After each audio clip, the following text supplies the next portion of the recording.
मु श्री संग्राम केशरी पही फेरक्रम प्राथमिक उच्च प्राथमिक सुरक्षा मंचर संपादक। समस्या होउची जे ये स्कूल को केवल हटेबे बा को क्लोज करिवार चक्रांत ए कंपनी बा मैनेजमेंट यूनिटी हेडकर कारण विगत दिन में चलित वर्ष से ऑलरेडी प्रधान सिंह डाकिकी कहते भरवाली जे वर्ष एडमिशन करना यार अर्थ ए सठिक बुझा पड़ुची जे स्कूल को बंद करने से चक्रांत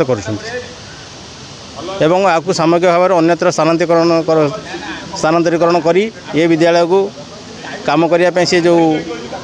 परामर्श दौरान सेटा हूँ से गोटे मरीचिका सदृश मरीचिका पछरे धाइबा जा एक कथा विश्वास करवा सही तेणु कौन परिस्थिति में विद्यालय को स्थानांतरीकरण कर पिला माने पाठ पढ़े एवं या पार्शियाली भंगा जाई जदि होउची से माने विद्यालय को कार्य करिया माने भंगा गृह को सजाड़ा को चाहूँगी नूतन भाव निर्माण करने चाहूँगी ताले से पार्शियाली भांगतु एवं एठी ही विद्यालय कार्य चलो पूर्ण हेल्ला आम आगामी दिन में तीव्र आंदोलन करूँ।